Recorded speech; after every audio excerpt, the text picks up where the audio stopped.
E dentro disso aqui, eu quero falar nesta noite, na continuação da análise dos bem-aventurados do Pai, que estão sendo orientados por Jesus no Sermão do Monte, hoje no capítulo 7, versículos 7 a seguir. Eu quero falar, coloquei um tema aqui, por minha conta, eu peguei de todo o contexto, porque vai até o versículo 12, né, do 7 ao 12, não vou ler, vou só fazer menção deles, mas dentro do contexto aqui desses versículos, pegamos um tema que o Diego já deve estar colocando ali, né? Então, que é Deus dá bens para os que pedem, para quem pede. No versículo 7 de Mateus 7, Jesus diz assim: pedi e dar-se-vos-á, buscai e encontrareis, batei e abri-se-vos-á. Olha que coisa interessante. Às vezes parece que a gente vai, às vezes se paga para ouvir um sábio, né? Paga-se grandes fortunas. Vou lá escutar um palestrante tal, o coach tal, entende? E vai lá, entende? O filósofo fulano de tal. E de repente a gente vai naquela expectativa que o cara vai tirar lá de dentro do coração dele uma frase estupenda ou uma chave que vai virar tudo a nossa vida, nossa maneira de pensar, nossa maneira de entender. Mas uma coisa que eu tenho descoberto é que os sábios são muito simples. E que enquanto há uma expectativa no aluno, naquele que ainda falta luz, que aluno é esse, né? Aluno é aquele para quem está faltando luz. Ou seja, ele precisa ainda ser iluminado. Já um mestre sábio é o iluminado, que lança luz sobre o aluno. E quando a gente vai ouvir um grande mestre, aí, destacando Jesus, entende? A gente descobre que eles falam muito simples. O olhar do aluno normalmente é para as alturas. E o aluno normalmente está buscando o inalcançável. Um aluno falando de santidade. Você já parou para pensar em santidade? Quer ser santo? Eu sei que na visão do aluno, ser santo é algo estupendo, grande, extraordinário, magnífico. É uma visão que leva o indivíduo quase que para fora da realidade da sua natureza humana. O que ocorre, na verdade, é que não é isso. Então, para os sábios, para os iluminados, santidade está na simplicidade das relações humanas. Está nas interações e integrações dos seres humanos entre si. De sorte que, de repente, fica tão simples ser um santo. Eu poderia aqui enumerar vários. Vamos olhar São Francisco. Por que ele foi taxado de santo? Porque era um homem bonito, bem vestido, tinha calçados dos mais nobres, sua roupa destacava-se. É isso? Não. O que destaca-se em sua santidade é a sua simplicidade, é o seu amor, é a sua unidade com Cristo, é o seu desejo de fazer tudo o que Jesus fez. de amar como Jesus amou, de andar como Jesus andou. Olha que coisa extraordinária. De sorte que ele conseguiu, na luz que recebeu, na ciência espiritual que alcançou, na sabedoria que adquiriu, ele conseguiu entender que a coisa não era elevada no sentido de altura, onde se distancia o céu da terra. Não, mas ele compreendeu que era a capacidade de fazer o céu na terra, em uma vida e um convívio de interação, de intimidade, de integração, de um amor pelo todo, indistintamente, amar a todos. Isso é santidade. Para Jesus também, os seus ensinos não foram ensinos tirados da filosofia helenista grega. Não.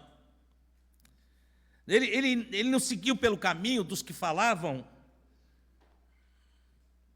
com nobreza e destacavam-se pela capacidade de verbalizar intelectualidade. Não. Ele foi buscar os seus ensinos nas práticas mais comuns dos colonos israelenses, dos pescadores galileus.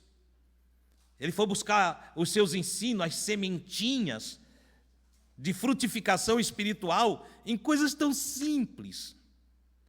E ele surge dizendo isso aqui. Olha que coisa simples isso aqui. Para o que não tiver atento ao que ele está dizendo, não vai compreender. Mas isso aqui está carregado de sabedoria. Pedi e dá-se-vos-á. Como assim, irmão? Como é que tu vê tanta sabedoria aí? Aqui tem ensino, ó, não precisa roubar, não precisa fazer nada errado, não precisa ser violento, não precisa ter um exército para adquirir o que tu queres. Eles não precisam. Olha que palavrinha pequena e tão interessante. O que te falta?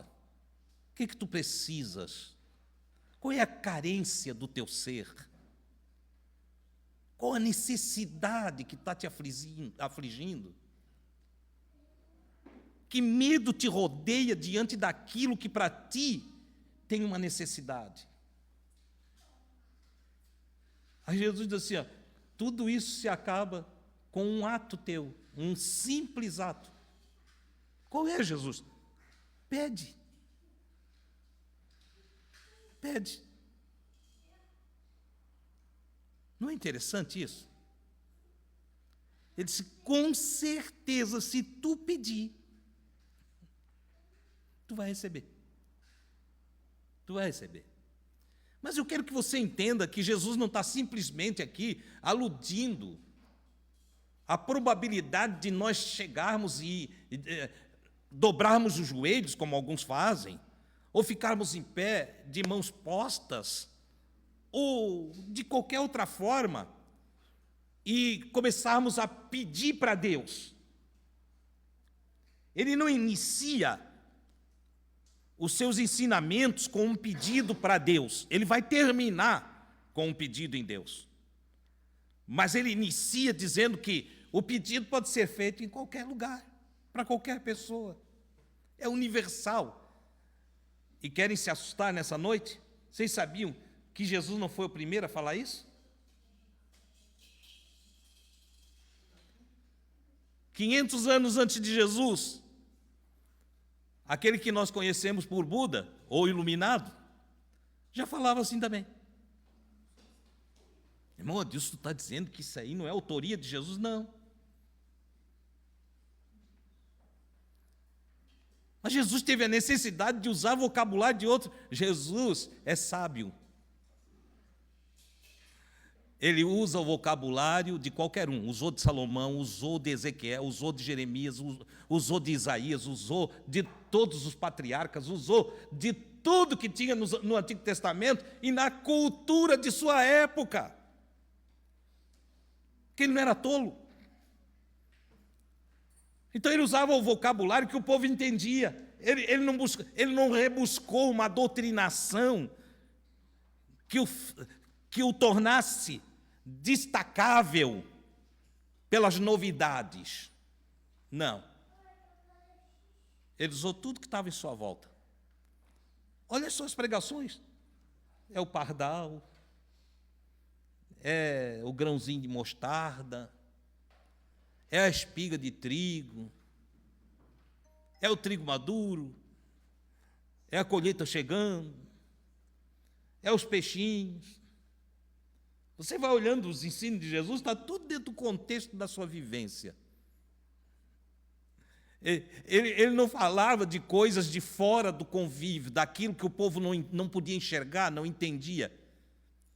Irmãos, Jesus ensinou o reino do céu ensinando receita de pão.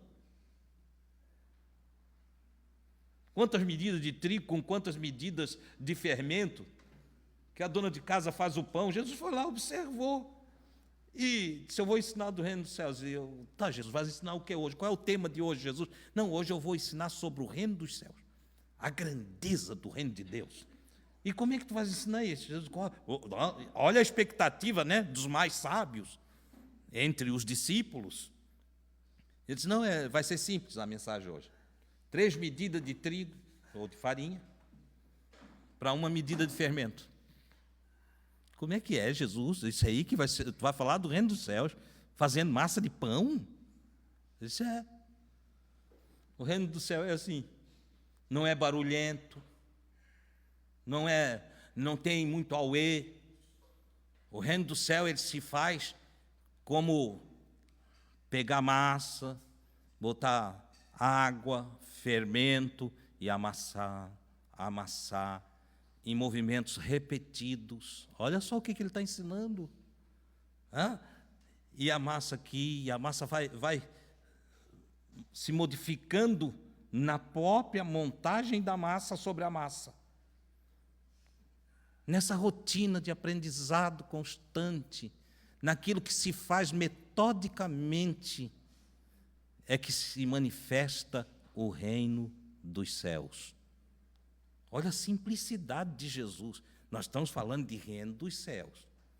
Se nós for navegar, como diz os jovens, nessa vibe, entendeu? Nós vamos surfar uma onda aí extraordinária, se nós quiser navegar dentro de toda a percepção que temos do que é o reino dos céus, o reino imaterial, o reino da consciência, o reino do eu sou.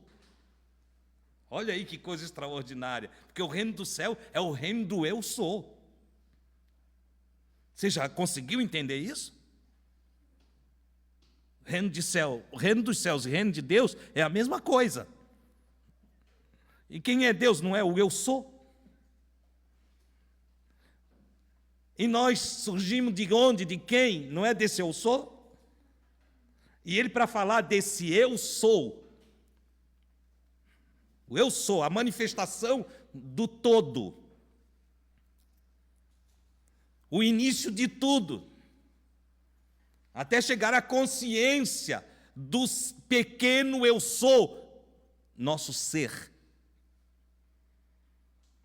iluminando todo o restante da mente. Nesse processo todo, Jesus diz, esse reino aí, ele vai crescendo, ele vai evoluindo, se ampliando, elastificando, igualzinho o amassar da massa do pão. Esse é um sábio que faz 2000 anos, arredondar, né? 2000 anos já se passaram e nós estamos aqui falando dele. O seu nome não se apagou na história. Sua sabedoria transcendeu o tempo, os séculos, os milênios. Estamos nós hoje à noite aqui, 2024. Depois dele, estamos nós aqui, falando dele e usando as palavras dele. Mas olha que incrível, as palavras dele são as mais simples que alguém pode ouvir.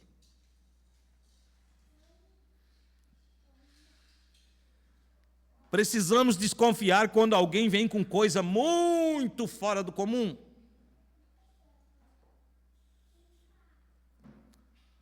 Porque a maioria do que nós achamos inteligente é resultado do que não entendemos. O sujeito falou tanta coisa que não entendemos que a gente vai para casa. Inteligente, hein? O que não quer dizer necessariamente que o sujeito era de fato aquela inteligência toda e que aquela sabedoria de fato trouxe resultado para a sua vida. Não. Agora, nas palavras de Jesus encontramos resultados. O que pede, recebe. O que busca, encontra. Você às vezes vai conversar com algumas pessoas, meu irmão, me falta algo. Eu disse, o que é? Não sei dizer. Eu disse, não vais achar. Se tu procura o que não sabes, não vais encontrar em lugar nenhum. Ah, irmão, Deus, me falta tal coisa. Eu disse, busca. Busca que tu acharás. Não existe nada que você procure que você não encontra. Você não encontra hoje, não encontra amanhã, nem essa semana, mas daqui a pouco achou. Alguns procuraram uma vida inteira. Nas parábolas de Jesus encontramos um indivíduo que gastou a sua vida procurando uma pérola. Uma pérola. Ele queria uma pérola e ele foi procurar pérola e achou. Achou. Está fechada a porta? Se canta muito por aí, né? Deus abre porta e vai abrir porta. É engraçado que ninguém conta que ele fecha, né? Ele fecha também. Segundo as Escrituras, ele fecha a porta e ele abre a porta. E de fato abre. Mas Jesus diz que a questão da porta fechada não deve ser uma frustração para nós. Você chegou diante de uma porta fechada, ele disse, não deves te frustrar, te desesperar, te angustiar, ficar triste, ir embora de cabeça baixa, desanimado da vida. Ele disse, não, a porta está fechada, sabe como é que dá para abrir ela?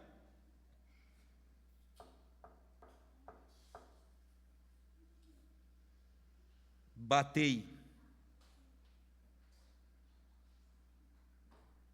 Batei.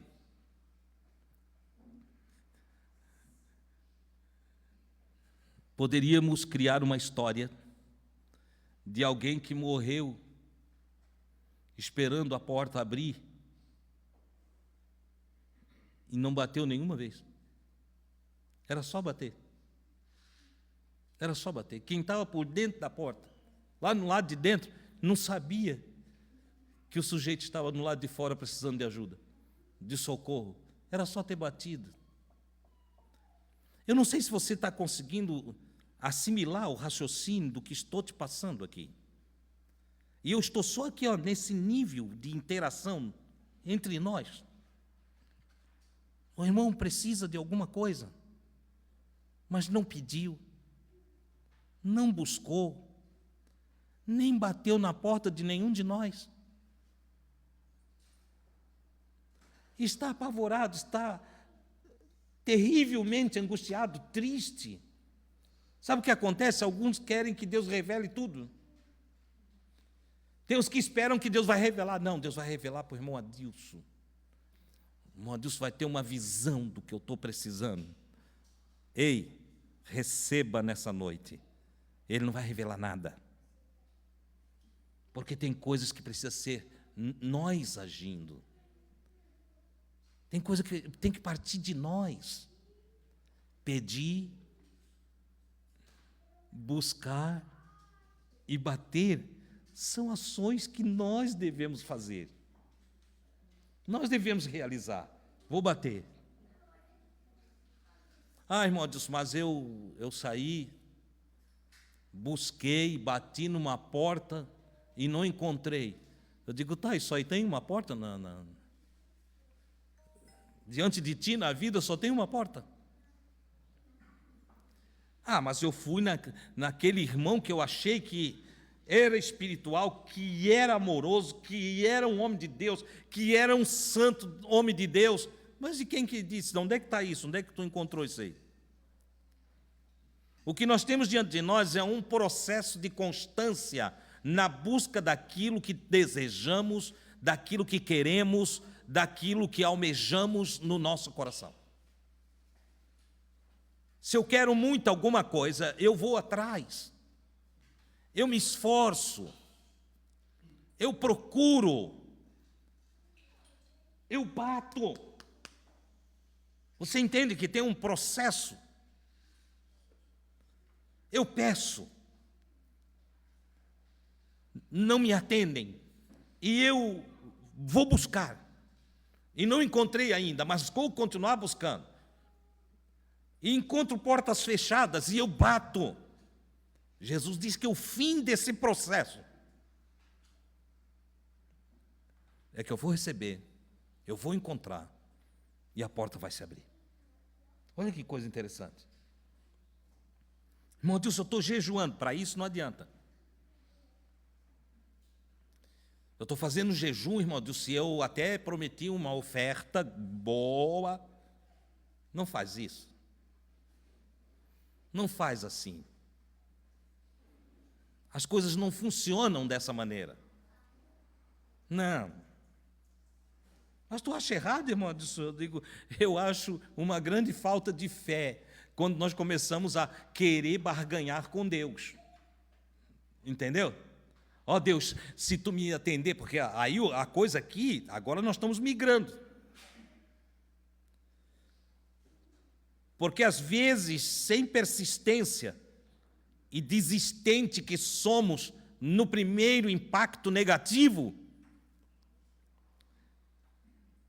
vou fazer uma alusão, sem adquirirmos musculação psíquica, sem adquirirmos musculatura consciencial.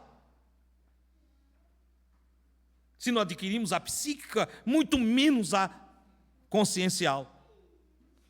Nós vamos desistindo da vida, vamos reclamando da existência, vamos falando mal dos acontecimentos, vamos transferindo culpa para outros.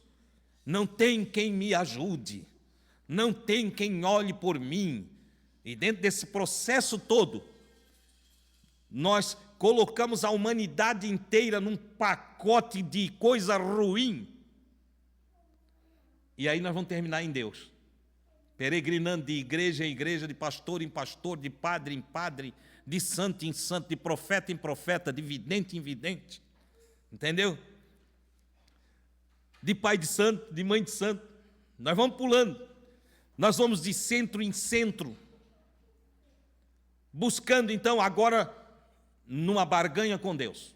E aí começamos a oferecer, ou oferece sacrifício, ou oferece oferta, ou oferece promessas, entende?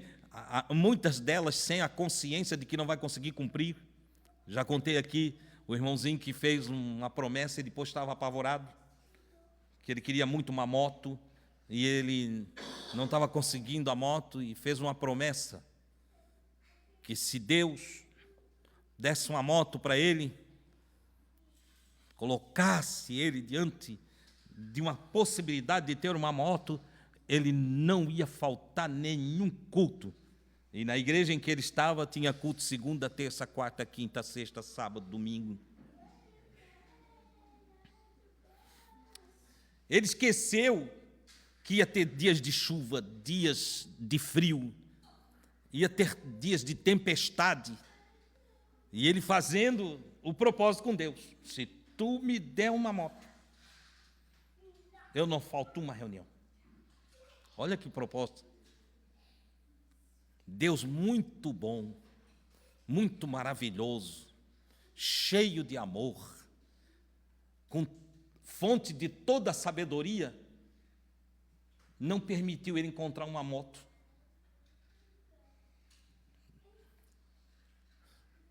Sabe o que ele disse?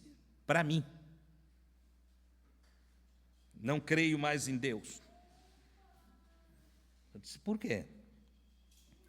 Aí contou toda a história dele com a moto. Eu tive que aturar aquela burrice toda. Aí disse que não é para eu falar assim, mas eu não consigo achar outra palavra. Aí disse, não chama de burro, Adilson. Eu digo, mas ele é o que então? Um jegue? Um jumento? O que ele é? Revoltado com Deus, porque Deus não deu uma moto para ele. Eu olhei para ele e disse, como Deus te ama. Como Deus quer o teu bem. Como assim, Deus, que Deus quer o meu bem? Eu disse, tu já pensou se ele tivesse satisfeito esse desejo teu, rapaz? Domingo, chuvarada, caindo, pedra. Tu tinha que pegar a moto e ir, porque tu fez um voto. Segunda-feira tu estava gripado por causa da chuva e do vento que pegasse no domingo. Resfriado. Entendeu? Então eu tinha que pegar a moto e ir. E aí fui mostrando para ele, ele disse, puxa vida, eu não pensei nisso. Eu disse, eu sei que tu não pensasse. E eu estou vendo como Deus é bom, cara, que te cegou, porque está cheio de moto em Itajaí para tu comprar. E ele te cegou que tu não visse moto em lugar nenhum. Como Deus é bom para ti. Ele baixou a cabeça. E o que eu faço então? Eu disse, faz um voto agora para valer, mas um voto, o voto dos votos. O maior de todos os votos que um ser humano pode fazer. Qual é, Adilson? Qual é o voto que eu devo fazer? Tu vais agora orar comigo e tu vais dizer, ó Criador, eterno, Pai nosso que habitas os céus, me perdoa. Perdoa a forma arrogante como me pronunciei diante de Ti. A maneira tola do meu falar. A escuridão da minha mente me cegou. Dá-me, Pai, sabedoria. E eu quero trocar esse voto diante do Teu perdão. Eu voto que nunca mais vou votar nada. Que eu vou confiar em Ti, eu vou acreditar em Ti, e de todo o meu coração eu vou Te servir. Vou seguir os Teus caminhos, e buscar em Ti sabedoria, luz, graça para o meu viver. E a única promessa que vou Te fazer é que nunca mais vou votar nada. Nós terminamos ali a oração, aqui hoje, parece tão estranho, né? Mas ele terminou chorando. E não é que no dia seguinte ele encontrou uma moto? Deixa eu consertar aqui. Não é Deus que deu, não. Foi ele que encontrou. Ele estava procurando. E ele bateu nas portas e encontrou uma moto como ele queria. Entendeu?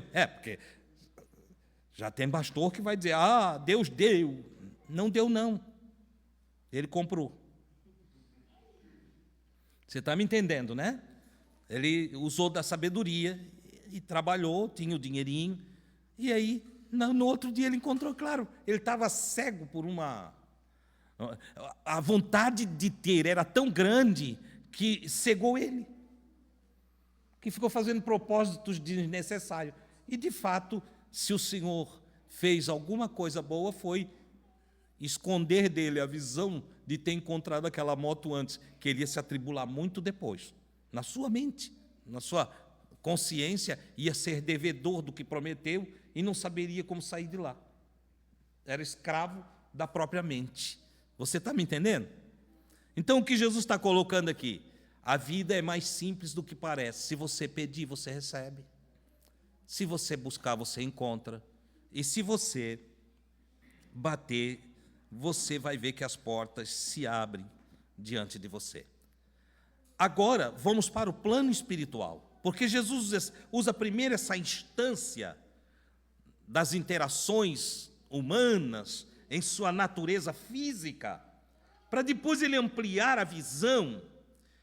E ele até trabalha assim, ele diz, olha, qual é o pai, a mãe, que se o filho pedir um pedaço de pão, o pai vai dar uma pedra para ele? Hã? Tem pai que faz isso? O menininho, a menininha chega, pai, estou com fome, me dá um pedacinho de pão. Será que tem um pai tão ruim, uma mãe tão má, que eles pegam aqui e dão uma pedra? Não, né? Jesus descartou essa possibilidade. Ele disse, se o filho pedir um peixe, um pedacinho de peixe, ou pedir um peixe mesmo, o pai vai pegar e dar uma cobra, para ver ela picar, machucar e envenenar, matar o seu filho? Não. Aí ele completa assim, ora, se vós, Jesus é objetivo, tá? Tem irmãos que dizem assim, irmão Adilson, tem que ser mais maleável, não pode ser tão direto, não, tem que cuidar das palavras. Jesus não tinha esse cuidado, não. Jesus olhou para cada um deles, que estava ouvindo ele nesse sermão, e disse assim, se vós, pois, sendo maus. Imagina se hoje à noite eu olhasse aqui para vocês todos e dissesse assim, vocês tudo que estão aqui são maus. O que ia ter de gente torcendo o bico, entendeu? O outro incumpridando, né? Alguns iam sair e dizer, não vou mais lá. Fui lá para me chamar de mal, pois Jesus chamou aquela multidão, todos, não separou nenhum. Usou o plural. Se vós, pois, sendo maus. E sabe por que Jesus ousou chamá-los de mal? Porque ele está fazendo agora um comparativo entre o divino e o humano. Entre a luz e a treva. Ele está fazendo agora um processo de comparação. Vós sois maus diante da bondade de Deus. Ele está dizendo, Deus é tão bom, Deus é tão maravilhoso, que quando qualquer um de nós se coloca perante Ele, nós ficamos sendo mal. Nas interações humanas há males. Pai erra com filho, filho erra com o pai. Mãe erra com a filha, filha erra com a mãe. E não tem ninguém que possa dizer que não errou. Não existe umzinho sequer que possa dizer, eu nunca errei com a minha mãe, com meu pai. Não tem. Amamos de coração. Não há dúvida com relação ao nosso amor pelos nossos. E aí quando eu coloco pelos nossos, em todos os sentidos, de pai para filho, para irmão, avós e netos, amigos, parentes, todos os seres humanos em suas interações têm males um para com o outro. A Gui me ama e eu a amo. Ela me ama mais, porque diz que se o Senhor me levar, ela quer ir junto. E eu já digo, se o Senhor te levar, eu dou graças a Deus. Não estranhe, O Senhor levou, o Senhor é melhor do que eu. Entendeu? Mas a grande verdade é que, por mais que nos amamos, eu e a Gui, nós já falhamos muito um com o outro. Falhamos em palavras, em gestos, em ações. Falhamos. Não é que o nosso amor acabou, não é que o nosso amor foi embora, não é que o nosso amor é um amor defeituoso. Não, não tem amor defeituoso. Amor é amor. E eu não estou falando de romantismo, que isso não é amor. Eu não estou falando de paixão, porque paixão é sentimento, não é amor.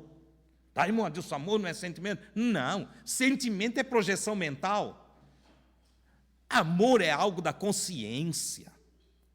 É extremamente racional. O amor é para sempre, a paixão acaba. Não vem para cá que tu estás 43 anos casado e estás apaixonado. É mentira tua. A paixão já ficou para trás faz tempo. O que nos une é o amor. É o amor. E o amor é perfeito, o amor é extraordinário, é magnífico. O amor é a essência divina no humano. É raio de luz, resplendor do sol da justiça, passando por todos os corpos que em nós em camadas se manifesta até na exteriorização de nossas obras. O amor vem das profundezas do nosso ser, que antecede a consciência. É o reflexo do brilho de Deus no rosto de Moisés, que vem sobre toda a consciência e que, por fim, irradia a mente e derruba o ego. Só não existe ego aonde há o amor. O amor é a mais profunda realidade das tratativas e relações entre seres humanos. É a perfeição das relações. Mas em sendo humanos, nós ainda falhamos. E ao falharmos, não aniquilamos o amor, porque o amor não pode ser aniquilado. Ao falharmos, só causamos um momento que dói, que entristece, que pegando a mente desprovida de consciência, fere tanto que pode matar os canais do amor. Essa é a grande realidade. Entendeu? Então, quando Jesus olha e diz, ó, vós sois maus, ele estava falando disso. Na instância maior do amor dos humanos. E o amor sincero, verdadeiro, consciencial, ainda haverá falha no trato, haverá tropeço nas relações, ainda haverá alguma coisa que dói. Passa, porque o amor, ele sara, ele restaura. O amor cobre, ele quando cobre aqui, ó, esconde, leva para o esquecimento o ato errado. O amor tudo suporta. Mas é mais, ele não é só de suportar, não. Ele tudo suporta e tudo crê. É cheio de esperança e expectativa da restauração. Entendeu? Mas Jesus olha para todo esse processo entre nós, olhando os caminhos das nossas ações mentais, onde, às vezes, a mente corre lá na frente e a consciência está tão distante que já não está iluminando ali. E ele olha isso e ele diz assim: nesse estágio vocês são maus. E se vós que sois maus, que agis errado em algumas oportunidades, que falhais em algumas atitudes, que errais em alguns compromissos, sabeis dar boas coisas aos vossos filhos. Ele está pegando assim, ó, com toda maldade, com toda coisa errada, com tudo que tem de ruim entre vocês. Quando se trata dos filhinhos de vocês, vocês sabem fazer o bem. Vocês sabem fazer o bem. Vocês sabem perdoar, vocês sabem amparar, vocês sabem esconder, vocês sabem lutar, vocês sabem socorrer. E não é assim?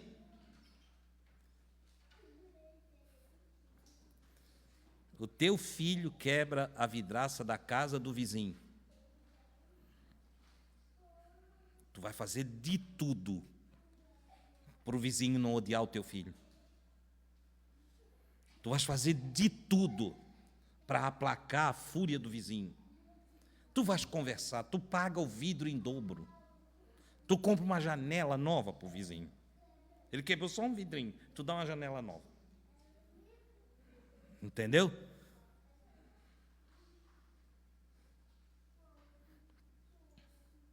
Mas se o filho do vizinho quebra a tua vidraça,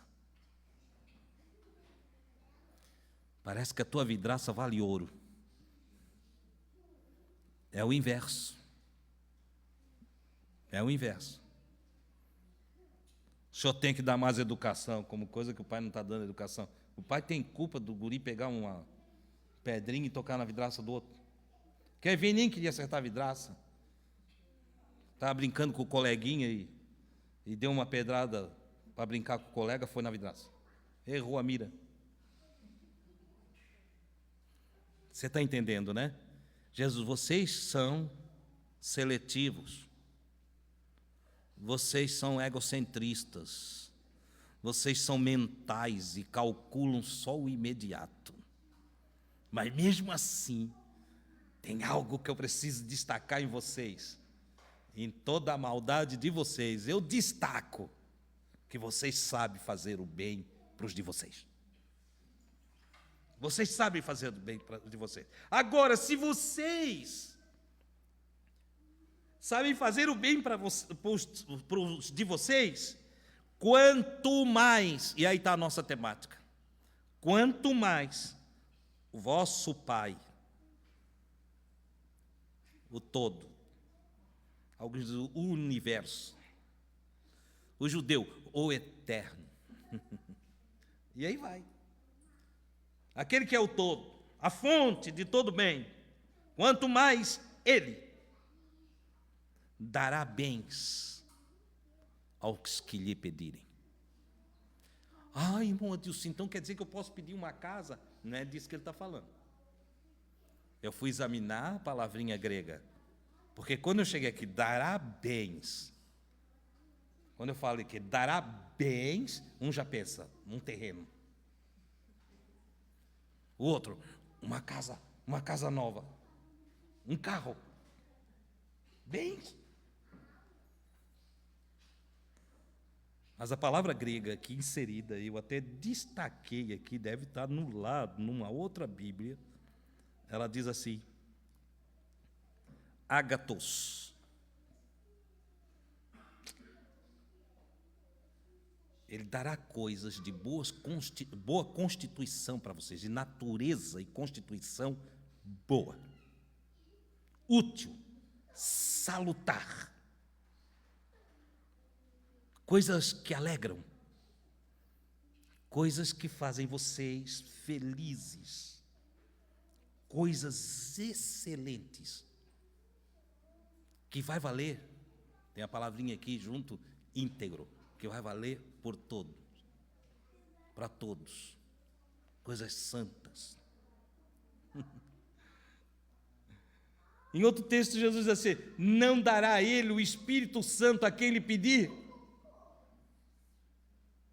Bens aqui não são coisas materiais, mas a luz que precisamos para evoluirmos na plenitude de uma vida excelente, de uma vida onde o gozo borbulha no interior do coração, uma vida que transcende qualquer capacidade mental de calcular a altura, a profundidade ou a largura, a extensão dessa vida. Na expressão profunda de Jesus poetizando: rios de águas vivas fluirão do interior de vocês. Se vocês acreditarem no que eu estou falando para vocês. Palavras de Jesus. Olha que coisa extraordinária. Quando ele diz, o Pai Celestial dará bens para quem lhe pedir, está tratando do seu interior encontrar o Éden. De você encontrar o seu verdadeiro eu e experimentar aqui e agora o reino dos céus. O reino imaterial, aonde não depende das políticas humanas. Um reino que você não depende da ajuda externa. Um reino que leva você a enxergar a vida a partir de dentro, na luz de Deus, onde você olha com serenidade para todas as coisas, que leva você àquele patamar do olhar do salmista, que diz: olha, ainda que a terra trema, mude-se de um canto para o outro, ou que os montes se transportem lá para o meio dos mares, ainda que as águas rujam, haja maremotos que vão invadindo tudo, ou ainda que tudo vire uma tormenta, ele diz assim: eu não temerei. E como é que é esse negócio? Da onde que esse sujeito tirou tanta energia, tanta força? Peraí, tu não vais temer? Não. O Senhor é o meu alto refúgio, nele confiarei. Ele é o meu socorro presente no dia da angústia, da tribulação. Pelo que não temerei. Tá, e se um soldado, se um exército te cercar, o salmista, ele disse: ainda não temerei. E se diante de ti tudo der errado, ele disse: eu ainda confiarei.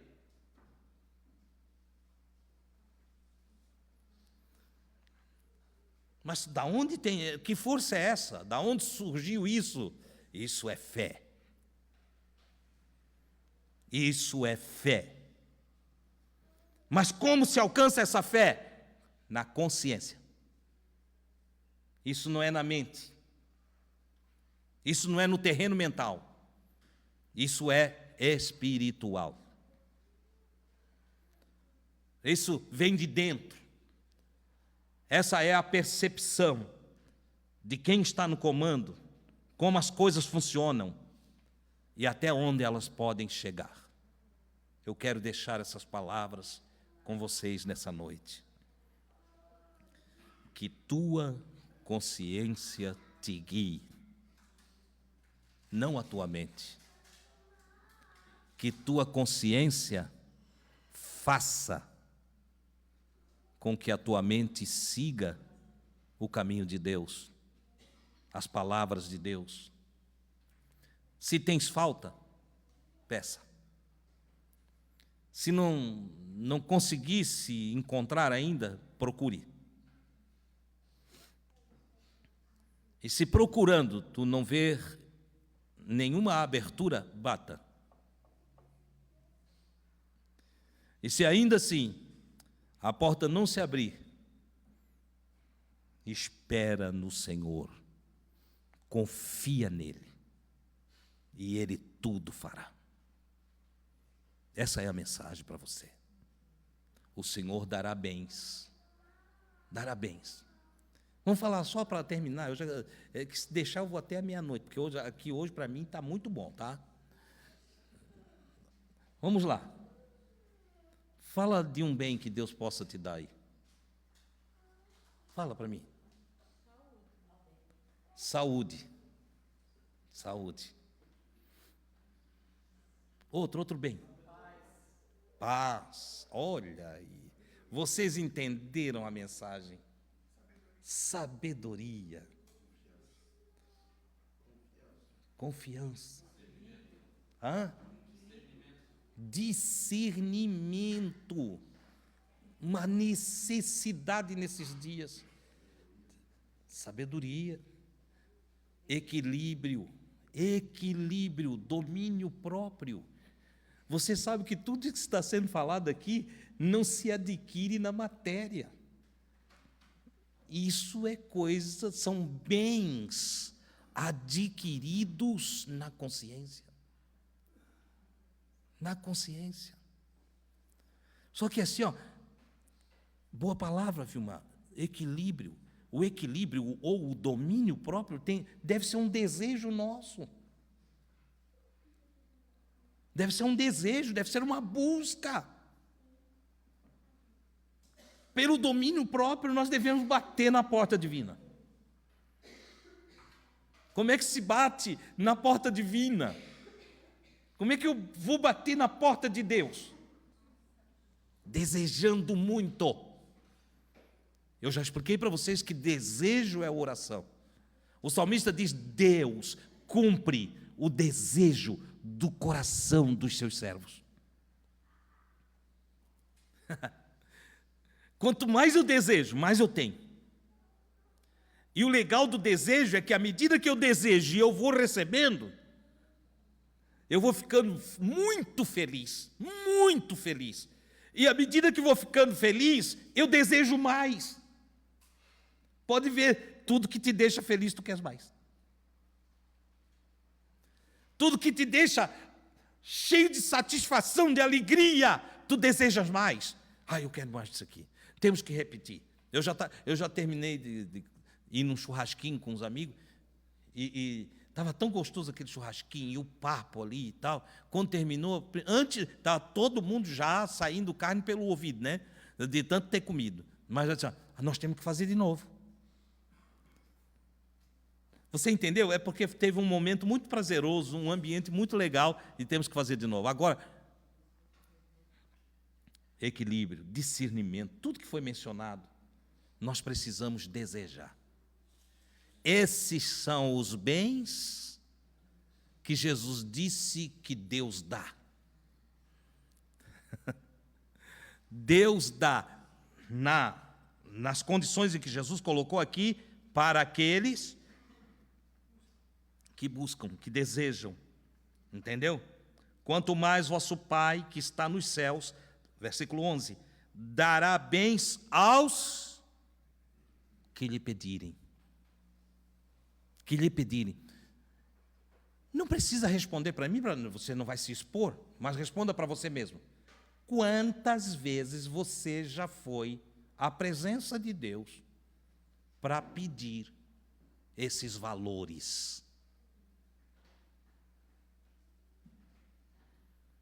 Talvez você já esteve em reuniões de sacrifício, já esteve em lugares onde você foi convocado a fazer uma campanha por muitas coisas materiais.